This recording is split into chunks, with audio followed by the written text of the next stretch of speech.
kunna velja músíkina svo vel. Sjáum við hérna hvernig æsir minn fór vindáttin hérna í þessa áttina og svo gengst það bæði. Hvernig stoppa ég þetta? Þetta hátalara Jó, þetta er tvíhættur, 2 flip opna. Hættu þessu? Það er 2 flip opna. Hinn bara að spila. Hvert voru það núna? Explorer. Hinn flippin. Þetta verður að vera neyðar ástand. Það var ekki góð að setja þessu gleru. Hvernig fannst ykkur þetta?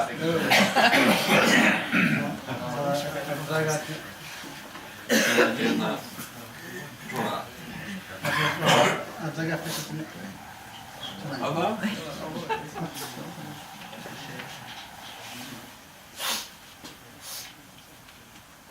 Þannig að það sem við gerðum í upphafi var að reyna að komast inn í miðjurýmið, þar sem mestur eldurinn var.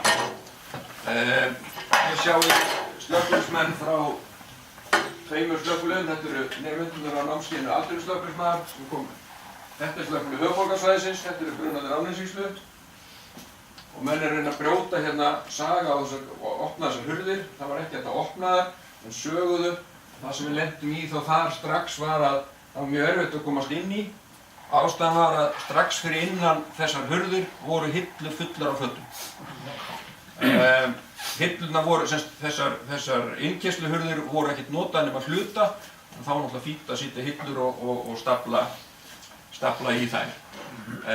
Þannig að markmiðið í upphafi var að komast þarna inn, reyna náttúrulega bæði að fá innloftun og slá á eldinn. Þegar það fór að líða á og við náðum svona skipulagi, þess að auðvitað tekur okkur tíma, menn eru að tínast, það er að koma á stöðvunum, það er að koma útryggingin og tekur alltaf svolítið tíma að skipuleggja og ná utanum, að þá skiptum við vettvanginum upp í 4 hluta. Við settum upp þannig að æsverk hlutinn og marel var einn, lagerinn hérna megin frá og svo geymsluhlutinn. Síðan það náttúrulega í svona strúktúr, þá byggjum við upp í kringum það. Við vorum með einn mann sem var svona með mannskapinn og bjargir. Við vorum með einn sem var svona björgunarstjórinn, má segja, sem var að fylgjast með öll og fara í kring.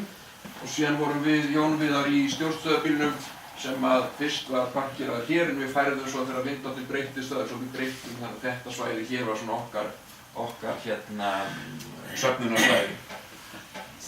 Síðan þáttur sem við leggjum meiri áherslu á að ganga mjög vel og við erum fannir að keyra meira á það sem við kallar AST sem aðgerðastjórn í Skógarhlíð og með því að vera þar með lögreglunni og með björgunarsveitum náum við betri svona yfirsýn og líka frá aðstoð annarra að það sé heildar yfirsýn yfir vettvanginn einhvers staðar ekki úti á feltinu heldur innan við. Markmiðið var í upphafi, við horfum bara á þessa mynd og við horfum náttúrulega á það, við værum með veggi hér og veggi hér.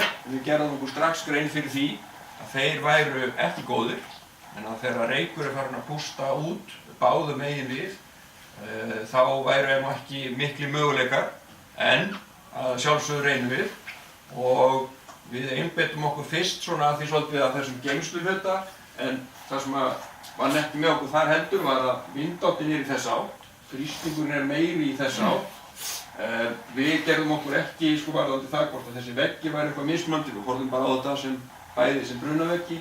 Við ætluðum að reisa körfubíl hér og athuga hvort við kæmumst til þess að gera eitthvað til þess að reyna að styrkja þennan vegg hér, en hættum svo við það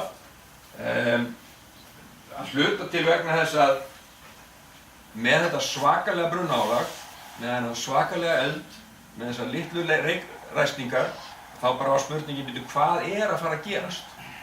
Hvað að fara að gerast á gagnvart mannskapnum okkar? Hvert er öryggið okkar? Það er ekkert mannslíf í húfi, hvernig ætlum við að vinna þetta áfram? Og það er auðvitað það sem kemur í ljós síðan, þess að það fer að þjappast inn reykur hér. Hér er engin reykurastíg.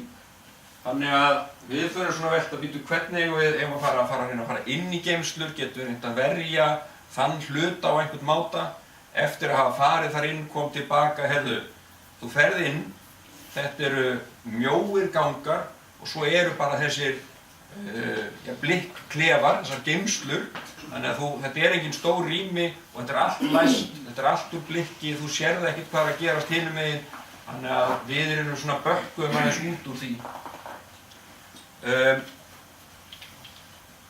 Við fórum að reyna að opna, þannig að við fengjum hér loftaræstingu, reyna að ræsta, en sjálfsagt hefur það líka bara komið þá, þannig að þá verður reykurinn meiri hérna megin, þannig að við þurfum að reyna að kæla eins og sjáum hér, við erum að sprauta, þó að þetta sé nú svona, þetta er nú sjálfsagt svolítið öflugur stútur sem hann er með hér, en þið sjáum að þetta er nú bara svona smá bunað með þann eld sem við erum að takast á við.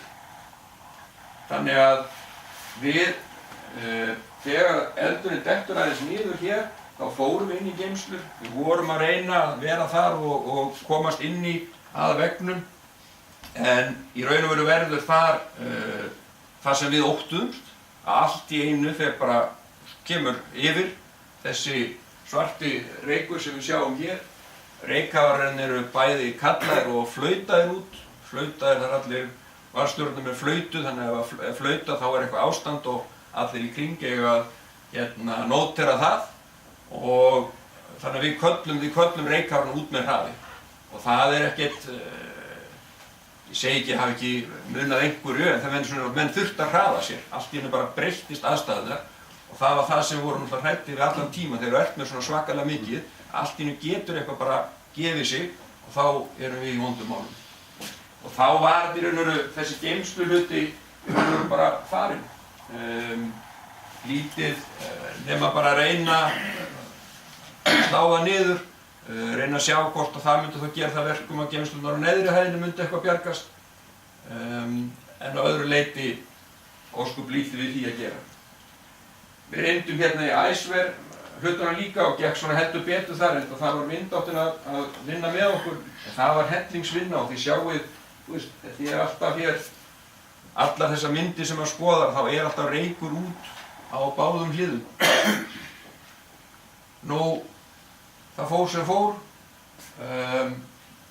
allt þetta hús er í raun og veru, geymsluhlutin er náttúrulega bara ónýttur, miðjuhlutin var náttúrulega bara sigið niður og við fórum aldrei neitt inn í hann að sjálfsögðu. Við vorum alltaf hann bara við hurðirnar að reyna að sprauta inn. Þegar við fengum krabbann vorum við svona að biðja hann að reyna að teygja sig inn á til þess að reyna að búa til smá loftun. En þetta er náttúrulega svo stórt hús og þó að þetta er eitt svona stærri krabbinn sem við erum með þarna í hringás, menn hann teygði sig bara eitthvað hérna nokkra metra inn á húsið. Þannig að hann þurfti svona eiginlega að byrja að utan og grafa sig inn. Og þá sá maður líka, það þurfti nú ekki mikið að koma við þessa stálbita og þetta dót sem var hér í milli að það bara hrundi niður.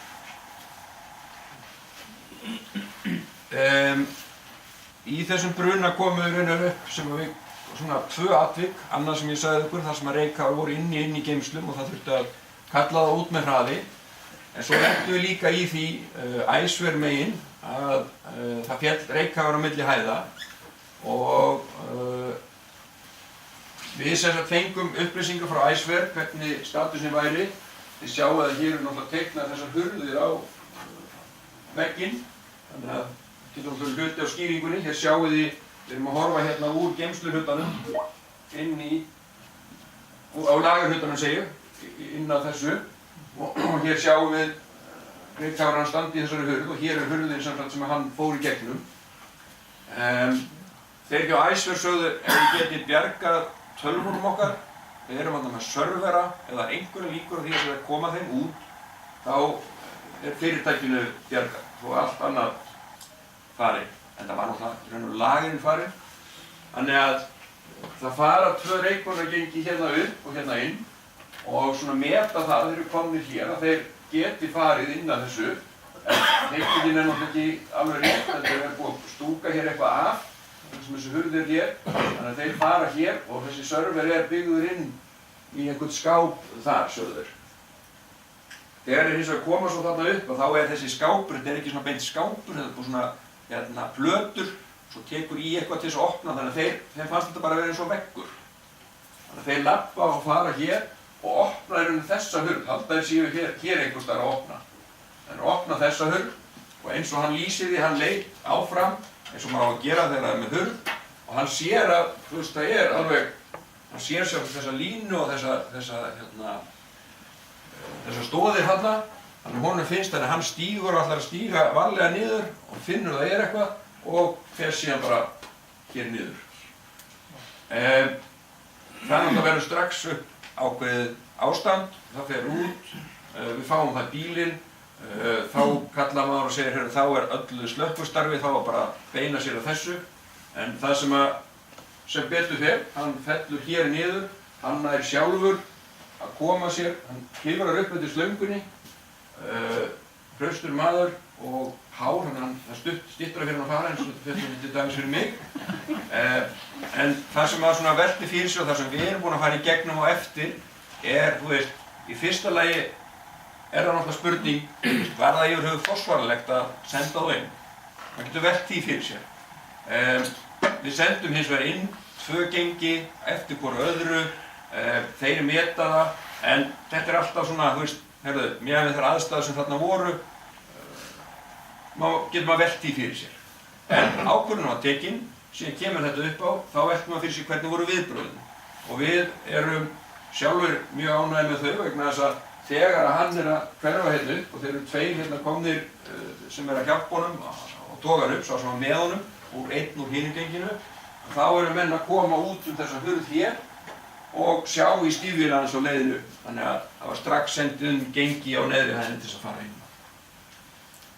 En þetta þetta bara það sem við erum sem að hræðist auðvitað alltaf og eru alltaf að kljást við, hvernig öryggið, hvernig tryggjum við og kjölfarið höfum breytt aðeins varðandi strúktúrinn og reyna að tryggja betur þannig að mannskapurinn sé alltaf í góðum fjarskiptum og samskiptin séu betri. Hvað var tölvuna? Talvan, hún var örugglega hún var í skápnum og var örugglega ónýtt áður en við fórum að reyna að bjarga henni. Meiddist maðurinn eitthvað? Nei, hann bara bar sig vel, en það eitt af því sem við erum búin að breyta hjá okkur að við náttúrulega ætlum að senda hann á spítala, en hann tók fyrir það og sagðist bara að við vilja vinna áfram og það voru svona eina af þeim ferlum sem við sögðum, það ekkert hans að ákveða það. En það var ákvörðun okkar stjórnendana, hann á að fara á spítala, sjúkrabíllinn var kominn með hann, en svo mátu þeir það þannig að hann þyrfti þess ekki, en það ekki ákvörðun sem við viljum að sé tekin á vettvangi, þannig að sjálfsagt hefði hann geta verið með nagla í gegnum ílina og adrenalínið og allt á fullu. En hann var sett hliðar í önnur störf sem hann segir hafi verið best fyrir sig. Það var bara fínt að vera, það var eitthvað á spítala og allir eru þarna. En það ekki, þú veist, já. Það ekki einn spurning hérna, þeir eru ákveðið að senda menn þarna inn. Já. Var eitthvað spáð í reynslu manna? Hverjir væri að fara þarna inn eða var það bara næstu menn eða? Þú veist, það bara sent, þú veist, í hendurnar á varðstjónum sem var þar og þetta eru þessi umræði hefur komið aðeins upp, það eru 2 sem fara inn, það eru 4 sem fara inn og þetta er svona blanda sem fer inn. Þannig að við horfum auðvitað svolítið á, þú veist, þegar þú komið inn á ákveðið stig eins og þarna, þannig komið með atvinnuslökkvismannanámið, en síðan annar sem reynslu meiri í genginu sem á eftir. Já, maður finnst það þurfa að vera svolítið skoða svoleiðis hluti þegar það sett aðstæður. Já, það settur bara í hendurnar á varðstjónum sem tekur þá ákvörðun á þessum hluta hússins. Því það auðvitað þannig í svona yfirsýn sem sýndi ykkur við skiptum þessu upp í 4 hluta, þá hver varðstjóri eða stjórnandi á sínum hluta að vinna sinn hluta eins og þetta er bara hans vettvangur. Og hann á auðvitað að taka tillit til þess að þetta er ekki einn vettvangur, þeir skiptust upp í 4, en að horfa á það þannig að hans verk hann á ekki að velta fyrir sér og stjórna það sem aðrir eru að gera, þetta er sínum hlutum. Þannig að þetta er nú svona það sem ég ætlaði að hlaupa yfir og lokin hér sjáum hér, þetta er stór mónitor sem að sprauta þarna og hvort að henni að gera eitthvað mikið gagn eða ekki, held ég að maður sé nú bara á myndinu, þetta sé nú svona, já, Í kringum hennar bruna, maður horfir á hvað spilaði með okkur, hvað ekki. Þarna náttúrulega voru eldvarnar ekkert að spila með okkur. það að vera með svona mikinn bruna í þessu miðjurými og veggirnir sem að leiða yfir í næstu rými ekki að gera sig, þá það náttúrulega bara, já, stór hluti af því hvernig fer.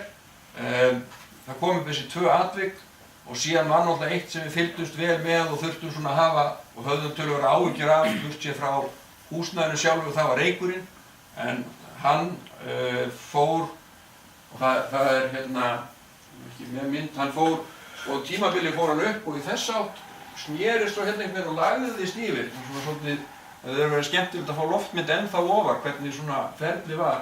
Þess að hann lagðist svo niður hérna og kvöldið og nóttina sendum við út tilkynningar það að fólk yrði svona að hafa hérna loka gluggum og annað slíkt. Þess að hann, það var svona eins og myndaðist eins og stundum kuldapollur og lagðist niður í byggðina. Og þá var það hlutverk þessara aðgerðarstjórnar sem ég nefndi að senda út þessar tilkynningar og koma því til fólks að gæta sín á reyknum og loka hérna gluggum. Já, þetta svona fljót yfir hlaupið. Það var spurning hvort að Bjarni hoppar yfir í forvarnaþáttinn eða hvort við viljum spyrja með eitthvað strax. Það ekki að meina spurningu? Já. Hefur líka verið skoðað hvort að búnaður slökkviliðsins sé nægjanlegur, þegar nægjanleg tæki til þess að berjast við sambærilega elda eða? Sko, við erum auðvitað, eins og í þessu tilfellu veit ég hvort að búnaður okkar að þessu tilliti til hafi verið sko nægur. Það auðvitað atriði sem við erum að taka núna og við höfum náttúrulega verið í ferli hjá okkur. Það er náttúrulega númer 1 að við erum að fá nýja bíla, þannig að það séu nýjar dælur og allt slíkt. Þeir verða með sko mónitorum, þannig að þú getur strax tekið, þannig að þú hafir stóra mónitora sem að kalla ekki á svona mikinn mannskap. Slöngur, búnaður, ég held að sé ekkert þannig sem að við höfum verið að velta fyrir okkur nema þessi þróun sem er að eiga sér stað. Eitt sem kemur með þessum nýju bílum er að við fáum betra fróðukerfi, við fáum hérna tæki sem við erum mjög spenntir fyrir og búin að kynna okkur erlendis þar sem þú getur skotið í gegnum veggi og þannig að þú fáir svona úða yfir. En ég efast samt sko eins og í þessu þar sem þetta farið svona, þá í raun og veru þú þarft alveg óbóðslegt power ef þú ætlar eitthvað að reyna að snúa þessu við.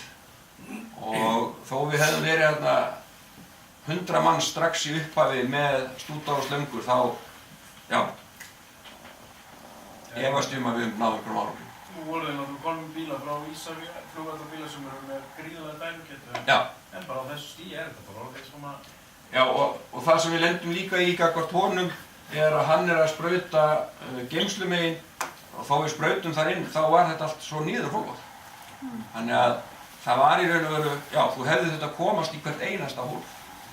Ég er aldrei líka að opna þetta, allar hurðir lokaðar og vestar og þetta komast inn. Jú, í öllum þessum rýmum, já.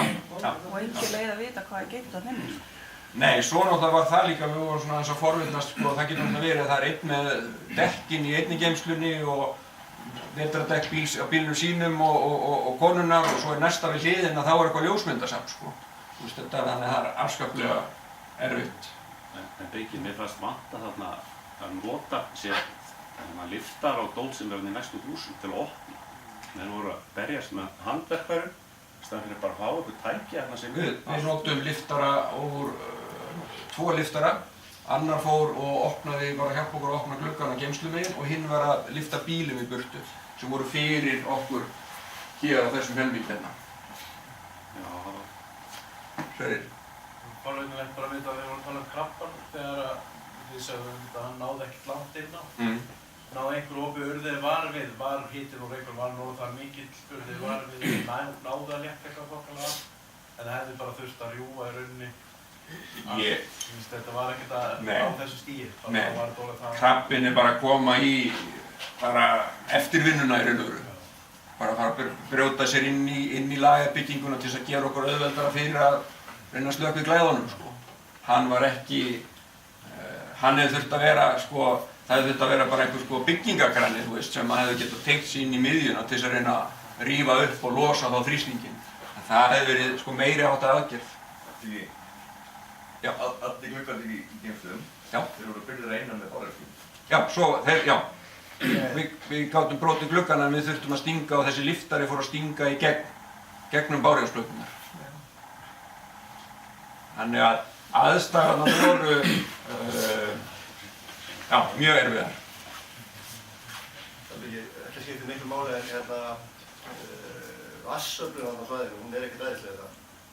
Nei, en við samt þegar það búið að tengja saman við Hafnarfjörð, þá lentum við vorum ekki í vatnsvandræðum þannig að úr því sem við vorum að sprauta. Hvernig tengdu þið saman við Hafnarfjörð? Þess að vatnsveiturnar eru búin að gera samning og tengja á milli. Þannig að þá, eftir að hafa búið að tengja, þá bara jókst þrýstingurinn og við þann búnað sem við vorum með vorum ekki að lenda í neinum vandræðum. Þegar ég með nýlega mæli eitthvað þarna á svæðinu, það ekki einhver 4 mínútur í það? Já, það verður þá örugglega bara þegar að síðan vatni kemur frá Hafnarfirði sem náttúrulega, ég veit ekki hvað þessi tenging er, en einhvern veginn keyrist þetta inn á Hafnarfjarðarkerfið yfir til Garðabæjar og þá jókst þrýstingurinn og við vorum ekki í neinum vandræðum. En það er samt eina þegar kom inn að spurning búnaðinn, þá er maður búinn að sjá núna og ég sá myndband á stórbruna í Frakklandi, þá voru þið með svona róbot sem keyrir með mótor. Það var náttúrulega ógeðslega flott að eiga svoleiðis hér. Það bara gæti einhver verið svona, þá getur maður tekið einhverjum svona nýja fólki sem kann þetta og það geti keyrt svona róbot inn og sprautað inn á lagerinn og bakkað út aftur. Er einhver lærdómur sem að þið dragið af þessu? Var þetta til dæmis búnað eða skipulag? Lærdómurinn sem við drógum gagnvart þessu er númer 1 varðandi búnaðinn að við erum náttúrulega mjög spenntir að sjá hvernig það kemur út þetta sem kemur á nýjum bílunum. Að þessi háþrýsti skurðarbúnaður sem þú getur sprautað inn og við höfum séð myndir og fengið fyrirlestra á þar sem að þetta er hugsað þegar þú ert í raun og veru áður og sendir reykkáfara inn til dæmis í lítilrými. En síðan er það þannig að þeir hafa notað það erlendis að ef þú ert með iðnaðarhúsnæði þar sem þú getur farið inn í rými sem að brunnin er ekki komin í, þá getur þú farið bara á vegginn, stungið þessu á, skorið, þannig að þú komið með gat í gegnum vegginn og þú ert að sprauta inn í rýmið. Þú ert ekki að reyna að sjálf sér að þú ert með iðnaðarbruna, hann er svo mikill að þú nærði ekki að slökkva hann, en þú ert að reyna að hjálpa eldvarnarvegnum, þú ert að reyna að styrkja hann með því að búa hérna bara til sprinkler út hann. Og þeir raða bara, þeir voru með 6 eða 7 sem þeir röðuð á þess að þetta var svona að sjá svipað eins og með skeifuna, þetta var svona sambyggt og þeir náðu alveg að verja hlutan. En síðan var þetta skipulegið náttúrulega við erum að auka við reykkonatæki, fjarskiptabúnað, við erum að taka núna stjórnborð fyrir reykkafara og færa það yfir þannig að það verði í tölvum og reyna að byggja meira því að við lentum í raun og veru það að vera með, eins og ég sagði við ykkur, 4 vettfanga sem hver á í raun og veru að vinna og hugsa sjálfstætt en alltaf að taka tillit til þess að hafa ekki áhrif á það sem hinn er að gera. Það má náttúrulega ekki, á einu vettfangi má ekki einhver fara í reykræstingu og fara reykkafarar inni frá öðru vettfangi. Að okkur vantar aðeins til þess að geta strúktúrera það betur upp og verið skýrari á því, heyrðu, þú færð þessa 4 hér, þeir eru skráðir á þig, ef þú þarft skipti þá þarf að tilkynna það meira. Þannig að flæðið verði skýrara og við vitum betur hver og einn er á staðnum. Niðurstaðbyrgir að þessi eldur, það skiptir engu máli hvað tækið þú hefur haft þarna. Það er búið að lýsa við það að sprinkler hefði ekkert unnið þarna, gert ekkert gagn þarna. Þetta er bara púra olíueldur og þetta er bara búið þegar þið komum. Já. Það er bara þannig. Ég held við höfum velt fyrir okkur aðeins, ef ég tek bara hérna því að síðan næsta glæran er hér. Við höfum velt fyrir okkur hvað hefði gerst ef við hefðum ekki farið að opna hérna. Sem sagt, við komum hérna, körfubílinn keyrir hér, svo verður svona diskussjón, Brynjar sem er hér sem var á bakvattinu og fyrstur svona af okkur stjórnendunum fyrir utan varðstjórnum sem er náttúrulega líka komni bara strax í vinnu fyrir að velta, getum við opnað hérna? Og ég man þegar ég kjá vettvang þá tökum við þá umræðu og við ætlum svona að skoða það. En þú ert með svona svakalegt hér, svakalega þrýsting, rosalega reyk og hann er byrjaður að púffa hérna yfir. Og svo það eru myndir, ég veist ekki með sem eru þegar líður meira á þá settum við körfubílinn upp hinum megin hjá Æsver og tveir menn fóru út, þú veist, 2 menn upp á þessu risastóra þaki að fara að saga þá gat. Þú veist, þetta ekki smá vinna. Þú sagar eitthvað meter sinni meter og tekur fleiri mínútur og hættan sem fylgir. Þannig að við sögum, herðu, næ, við bökkum úr því. Þá líður svolítið tími og þá kemur, herðu, það að byggjast upp þrýstingu geymslumegin. Hvað eigum að gera? Ok, við erum svolítið þannig, ef það þrýstingur, þá viljum við létta hann af. Við viljum reyna að koma honum í burtu. Og þá förum við bara, herðu, hvernig getum við létta hann af hérna? Það ekkert á þakinu. Jú, við förum í gluggann. En ég held í raun og veru, hefðu ekki gert það, þá hefði þetta tekið aðeins lengri tíma. En það hefði á einhverjum tímapunkti hefði þessi endurnaveikur sem var í raun og veru strax byrjaði að gefa sig, en þess að reykurinn kemst yfir, að þá hefði þetta farið á þann hátt sem það gerði. Við hefðum allavega þurft alveg svakalega mikið, og eins og Höskuldur segir, hvaða tæki og búnað hefðum við þurft til að reyna að ráða upp á við þetta. Það hefði verið gígantískt. Einhverju frekar svona drónapælingar. Það áfram bara einhverju samvinnu við lögreglu og björgunarsveitir eða eitthvað. Við horfum til þess, já, að það eru aðrir sem eru bara góðir í því og frá því að þetta þá sérsveitin búin að fá nýjan dróna. Þeir fóru upp og tóku mynd og svo komu þeir niður og það þurfti að skipta til þess að setja hitamyndavélina. Nú komið nýr að hann getur bara verið uppi og þú ítir bara á og hvort þú sérð hitamyndavélina eða hina, skiptir ekki máli og þeir eru að vakta allan sólarhringinn. Það svona spurningin að hjálpa þeim frekar að sérhæfa sig betur í því. Þeir eru líka komnir með myndavélar sem þeir geta bara sett upp á þrífót, þannig að þú getur hort á hliðina. Þannig að í raun og veru, þú veist, það fer að vera spurning hvort maður þurfi nokkuð að mæta á staðinn. Við erum niður í kaffistofu og horfum á það, sýndu við hérna hinum megin aðeins. En reyndist okkur náttúrulega mjög vel hérna og maður sá náttúrulega óbóðslega vel. Það var náttúrulega bara, þegar myndin var á ofan, það var bara allt rautt hér og svo var svona, þú veist, tægjur hérna inn á og svo sá maður bara, herðu, nú komið rautt í hitt hólfi líka, þannig að svona betri yfirsýn. Einu spurning. Já. Kannski til eitthvað beggja sem voru að halda fyrirlestur í þetta. Það sko, ef við bökkum, ég veit ekki, 10-15 ár aftur í baki tíman eða 20 hvað það var sem þetta var gert. Það sækir enginn breytingu að það er Lagerbæri þarna með lágrestar leikmyndir. Ég kem að þessu, ekki? Já, þú kemur að þessu. Já, það er spurning hvort þú ætlar kannski núna bara að láta Bjarna byrja. Hann lappar aðeins yfir það og þú getur tekið. Já, ég stjórna ekki kaffinu, sko. Kaffinu? Ég get sem sagt kaffinu einn, sko. En okkur veit þetta að það gaman. Alltaf eins og hluti að Náttúrulega frammeðir búin að, mísnar eru búin að prata. Alltaf sem maður fattar á svona hlutum og alltaf svona maður reyna að horfa lengur við þarna. Ég heimsótti Lagerbæ hérna, en ég fattaði það ekki fyrir sko löngu eftir. Það var bara brunnið var búinn og það með að satt ég á þegar Lagerbæ var hana. Ég var búinn að steingleyma því. Þannig að ég hafði komið inn í þetta hús áður þarna.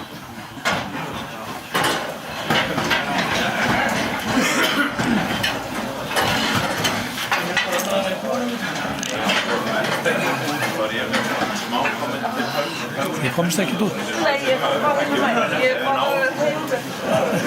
Gulrót, bara í umræðinni.